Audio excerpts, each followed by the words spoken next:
In this session, we're going to see about geometric sequences and series. A geometric sequence is determined by its first term, denoted A, and a common ratio, denoted R. The common ratio means that we get terms by multiplication using the same number over and over. For example, 1, 3, 9, 27, 81, etc. is a geometric sequence with the first term A being 1 and the common ratio, the number that I'm multiplying each term by to get subsequent terms, of 3.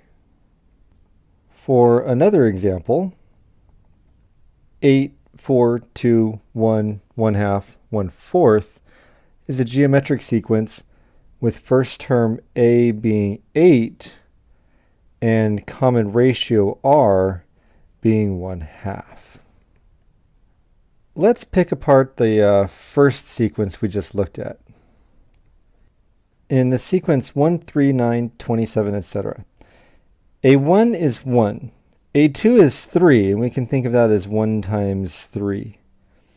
A3 is 9, and because I want to emphasize that it's the same number that we're multiplying by each time, I'm going to write that as 1 times 3 squared. The fourth term, A sub 4, which is 27, can be thought of as 1 times 3 cubed. Now let's compare subscripts and exponents. If we really like, for A sub 1, we can call that 1 times 3 to the 0 power.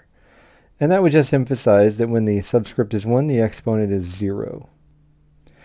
When we looked at 1 times 3 being 3 for the second term, we can think of 3 having an exponent of 1, and we again see that when the subscript is 2, the exponent is 1. Likewise, when the subscript is 3, the exponent is 2, and so on. This generalizes. So the nth term of this sequence, A sub n, is going to be 1 times the common ratio, which is 3, and we've noticed that the exponent is 1 less than the subscript. So if you're noticing a similarity between this nth term of this geometric sequence and something you saw with arithmetic sequences, it's a very real similarity. In general, for geometric sequences, A sub n is equal to A times R to the n minus 1.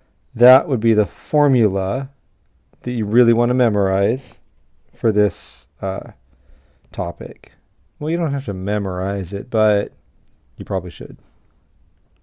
Now on to our first example. Determine the common ratio, the fifth term, and the nth term of the geometric sequence 144, negative 12, 1, negative 1/12, etc. To find the common ratio, remember the common ratio is what gets multiplied each time, and so to find out what the common ratio is, what I'm going to do is I'm going to take a term and I'm going to divide it by its previous term. So I'm going to take the second term, negative 12, and I'm going to divide it by the first term, 144. And I end up in this case with R being negative 1/12. Suppose I'm not sure that this is actually a geometric sequence. What I might do is I might take a ratio of another pair. So the third term, 1, divide that by the second term, negative 12, and of course I get the same answer here. R is negative 1/12, and so there we go. The common ratio that we were asked to find, R, is negative 1/12. No, you don't have to do it twice, but hey, you might as well make sure that you're right, right? Right. The fifth term is the next thing that we were asked for. Well, let's see. The first term is 144. The second is negative 12. The third is 1, and then negative 1/12. We know the common ratio. So A sub 5 is going to be what happens when we take the fourth term, negative 1/12, and multiply it by the common ratio, which is negative 1/12. And so the answer here is 1 over 144. So there we go for our, and let me just label that again, fifth term. Now we're after the nth term. Remember that the nth term, a sub n, is going to be the first term a times r to the n minus 1. And so in this case, a sub n is going to be, well, our first term was 144, r is negative 1 over 12, and then we're going to say to the n minus 1, and there's our nth term. So the common ratio, the fifth term, the nth term. Next, the first term of a geometric sequence is 3, the third term is 4/3. We want to find the fifth term. Okay, so a is equal to 3, that's the first term. And then we're told that the third term is 4/3. I'm going to write that as a sub 3 is 4/3. But I know that to be the first term times r to the 3 minus 1. In other words, we have the equation 4/3 is equal to 3 times r squared. Solving for r squared, I would divide by 3 on both sides, and I get that r squared is equal to 4/9, which then means that r is equal to, oh no, we're square rooting. R is plus or minus 2/3. However, am I going to go on? Well, let's see. We were asked for the fifth term. A sub 5 is going to be 3 times r to the fourth power, if you like, right? Oh, wow, that's an even exponent, isn't it? So it doesn't matter if I take the positive or the negative 2/3 and put it in place of r, it washes away the negative. Oh, we dodged a bullet there. So a sub 5 is going to be 3 times either plus or minus 2/3. It doesn't really matter because to the fourth power is going to make it go away. And so a sub 5 is equal to 3 times, what is that, 16 over 81? I bet that can be reduced. A sub 5, or I should say simplified. A sub 5 is equal to 16 over 27. Next, find a formula for the nth term of a geometric sequence with second term negative 40 and fifth term 0.04, or 4/100ths if you like. Let's note that when we're asked for the nth term, that means we need to flesh out a sub n is equal to a times r to the n minus 1. Since n is the general number of the term, the two things that we really need to find are a, the first term, and r, the common ratio. What they've told me is the second term is negative 40, and the fifth term is 0.04. I'm going to express that as a sub 2 is equal to negative 40, and I'm going to write out the formula, the generic one. So I'm going to continue the equation. Negative 40 is equal to a times r to the 2 minus 1, first power if you like, but of course that 1 is not necessary. And then the fifth term, a sub 5, is equal to 0.04, and that is obtained by doing a times r to the 5 minus 1, so to the fourth power. So what I have here is two equations, and there are two variables. This is a system. If you like, it's a nonlinear system.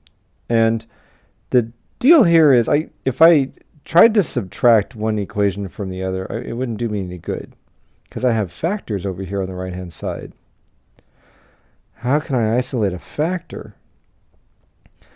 Well, what I'm going to do is I'm going to put a sub 5 on top and a sub 2 on bottom, and we're going to divide.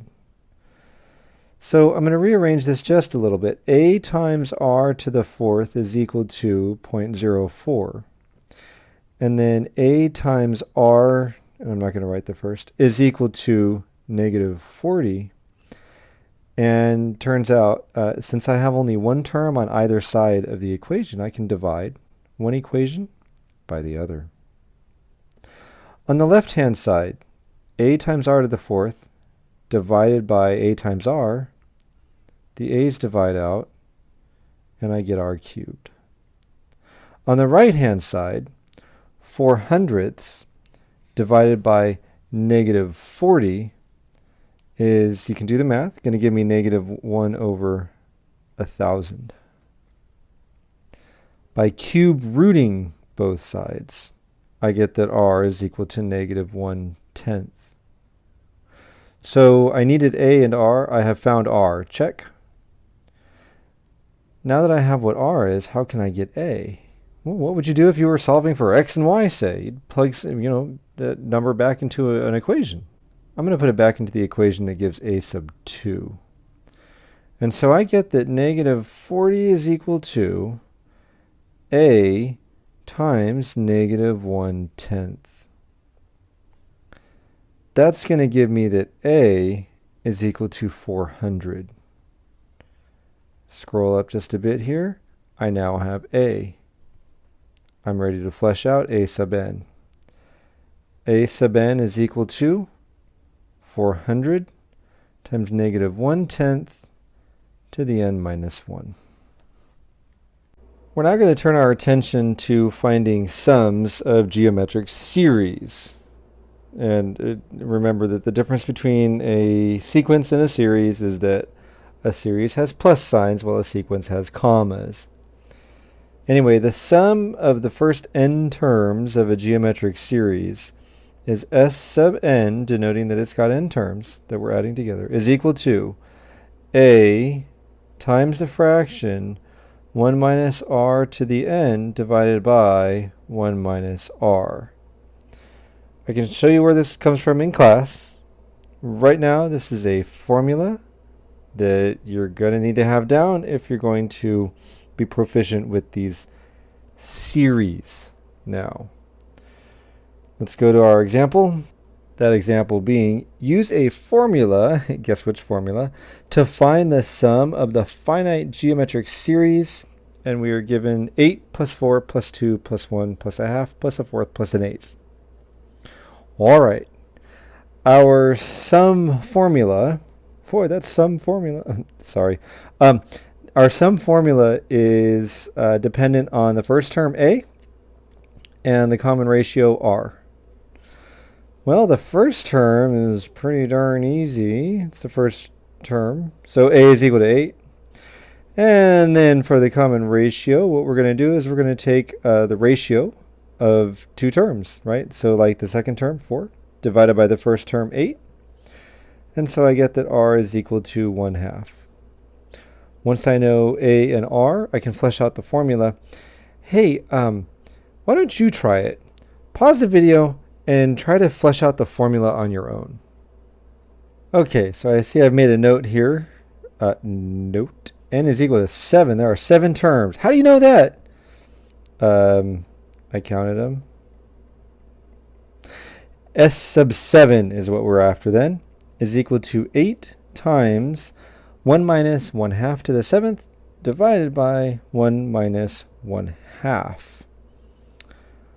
Well, some simplifying gives me that s sub 7 is equal to 8 times 1 minus 1 over 128 divided by, well, 1 minus 1/2 is 1/2. And then some arithmetic gives me that s sub 7 is equal to, if we divide by 1/2, that's the same as multiplying by 2. So 16 times 1 minus 1 over 128.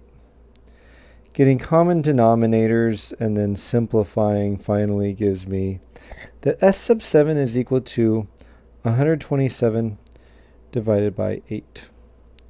For those of you who are decimally inclined, this is 15.875, and that's not approximate, it's exact. Because, the decimal stops. Anywho, I want to talk about notation now that we have that done. what we just did was finding the sum, and we've seen sigma notation, and so this could also be written as the sum as I goes from 1 to 7 of 8 times 1/2 to the I minus 1. Let me dot that I again. In other words, once we know what our nth term is, we can put that into a sigma notation and write it down using that. I give you that because you may be asked to find the sum of something like this. Hopefully you would recognize it as a geometric sequence, or series actually, because it's being added, because of the summation, right, the sigma notation. Anyway, hopefully you would recognize that the common ratio is 1/2, and then go to this formula that, have you memorized it yet? Next, find the sum of the finite series 1 plus 3 plus 9 plus ... all the way to 2187. Okay, so I notice a couple of things. One, it's finite. What does that mean? It stops. Oh. Two, the sum is going to be more than 2187 because I'm adding together a bunch of things including that number. Three, the first term is 1. That seems to be common. Maybe I should have made better choices. Anyway. 4. I have no idea how many terms this is. That's what we need to find. Let's remind ourselves of the formula for a finite sum of a geometric series. S sub n is equal to a times the fraction 1 minus r to the n over 1 minus r. And remind ourselves that we need the first term a, we need the common ratio r, and we need the number of terms, n, which isn't so easy when they're not all in front of us. Well, the first term, as we said, is pretty straightforward. A is equal to 1. And then when we look at the terms 1, 3, 9, whether you remember from the earlier in the video or not, it's relatively straightforward to see that r is equal to 3 in this case. Now I need n.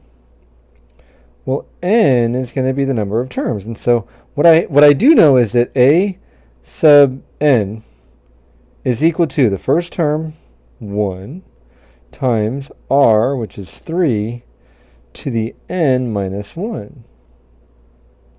Well, and that nth term is 2187.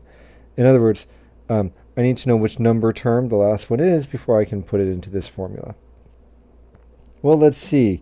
Our equation, once we strip everything down, is 3 to the n minus 1 is equal to 2187. How on earth am I supposed to do this? When it was r cubed, I took a cube root, right? What am I supposed to do? Take the n minus 1th root? That sounds stupid. Wait a minute. Hey, there's a variable in an exponent. Do you remember what to do when there's a variable in an exponent? I forgot once, but I remember now. Logs! We take logs when there are variables in exponents. So what I'm going to do is I'm going to apply the natural log to both sides. Actually, what they say mathematically is they say I'm going to take the natural log of both sides, and it doesn't matter what base you use. I'm just using natural log because I'm probably going to put this in my calculator. And let me rewrite this now. I have the natural log of 3 to the n minus 1 is equal to the natural log of 2187. That exponent of n minus 1 is going to end up coming out front, and that's why we did that. And so n minus 1 times the natural log of 3 is equal to the natural log of 2187. And I think the quickest way out of this is to divide. So n minus 1 is equal to the natural log of 2187 divided by the natural log of 3. And then finally we get that n is equal to, well, not finally, the natural log of 2187 divided by the natural log of 3 plus 1, right? Added 1 to both sides to isolate n. And my handy dandy calculator tells me that n then is equal to 8. Okay, now let's scroll back up. We have a formula. We have A, we have R, we now have N. Go ahead and put this together and see if you can come up with an answer. So I have that S sub 8 is equal to 1 times 1 minus 3 to the 8th over 1 minus 3. In that denominator, the 1 minus 3 is negative 2. Check this out. If I decided to, I could multiply the numerator and denominator by negative 1, effectively reversing the order of the terms in the numerator and denominator. So I can say I've got 1 times 3 to the 8th minus 1 over 3 minus 1. It's just a tidying effect that makes it so that I don't have to write down that negative. Now, 3 minus 1 is that 2, so I'm going to pull that out as actually 1/2. And then times the quantity of 3 to the 8th minus 1. Now, if I put this in my calculator and it turned out to be like trillions, I'd probably just leave it like this.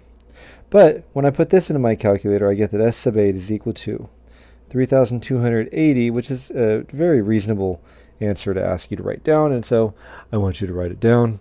And let's scroll back up, make sure we were answering the question we're supposed to answer. What was it? Find the sum. We found the sum. Now, both of these series were finite. I mean, whether they say they're finite or not, they're finite because they end. What about something that doesn't end? Turns out, if R, positive or negative, is in magnitude less than 1, so the way we say that is, if R is between negative 1 and 1, then we can find the sum of an infinite geometric series, which, if you stop and think about it, is kind of amazing. You can add together an infinite number of things, and we're actually going to be able to get an answer, provided that the ratio is in magnitude less than 1. In other words, the size of the terms is getting smaller. First, let's think about this. Let's recall y equals 1/2 to the x. This is an exponential function, and since the base is 1/2 less than 1, you may recall that the graph of this has it starts high, right, to the left of the y-axis, and then swoops down and becomes asymptotic with the x-axis, right? And it becomes closer and closer and closer to the x-axis. And a way we can say that is that 1/2 to the x approaches 0, so just an arrow 0, as x arrow infinity, so as x approaches infinity. If you just put a few exponents on 1/2 in your calculator, like 10, 100, 1,000, a million, you'll start to see that the numbers get really, really, really small. That being said, S sub n is equal to a times 1 minus r to the n over 1 minus r. And I want to focus on this r to the n. If r is less than 1 in magnitude, so positive or negative, we don't care, then r to the n becomes like 0. So we actually can write down the sum of an infinite geometric series. The sum S is equal to A over 1 minus R. We don't have an S sub n in this last formula because it's not that there's not a finite number of them. It's an infinite geometric series. So let's turn to our next example. Find the sum of the infinite geometric series 6 plus 2 plus 2/3 plus ... It goes on forever because it's an infinite series. It's got an infinite number of terms. First, let's just see if they're not leading us down the wrong path here. Remember, R is supposed to be less than, or it's supposed to be between negative 1 and 1 for us to be able to find the sum of an infinite geometric series. So what we're going to do to find R is we're going to divide a term by the previous term. So 2 divided by 6, second term divided by the first term, and I get that R is equal to 1/3. If you wanted to double check and take 2/3 and divide it by 2, you would find that R is consistently 1/3. Okay, so now I have that R is between negative 1 and 1, so we're good to go here. And then we had that formula. S is equal to, do you remember? Do you remember? What is it? That's right, A over 1 minus R. where in this case, a is our first term, 6. R, we just found, is 1/3. And as we flesh this out, we get that s is equal to 6 divided by 1 minus 1/3. Now we're in arithmetic land, so s is equal to 6 divided by 2/3. Flip 2/3 and multiply. S is equal to, looks like 18 over 2, and so 9. One last note about notation. A notational note. This sum that we had could be written as the sum of 6 times 1/3 to, say, the I minus 1, right? That nth term, where I starts at 1, and then at the top, we put in infinity to denote that it's not a finite series. It's an infinite series, and so we use infinity, and that should make sense. Last but not least, use the formula for the sum of an infinite geometric series to express 0.373737, etc. as a fraction. So what we want to do is we want to be able to express this as having a first term, a common ratio, and being a sum. Let's start with that last one, the sum. 0.373737 dot dot dot could be written as 0.37 plus 0.0037 plus 0.00037 plus, and that pattern would continue. Let's see what we can't do about getting down to the bottom of this. 0.37 is 37 over 100. 0.0037 is 37 over 10,000. 0.00037 is going to be 37 over 1, 2, 3, 4, 5, 6. Looks to me like 37 over a million. Let's double check. Tenths, hundredths, thousandths, 10 thousandths, 100 thousandths, millions. Yep, 37 millionths. Check this out. 37 over 10,000 happens to be 37 over 100 times 1 over 100. The common ratio is 1 over 1 with 2 zeros, 1 over 100. So 37 hundredths, and then you skip 2 decimal places, and then you have, 0.0037. Skip another 2 decimal places. That's the same thing as repeatedly dividing by 100. That identifies R as 1 over 100. And our first term, A, is 0.37, which I'm going to write for our purposes right now the way I wrote it before, 37 hundredths.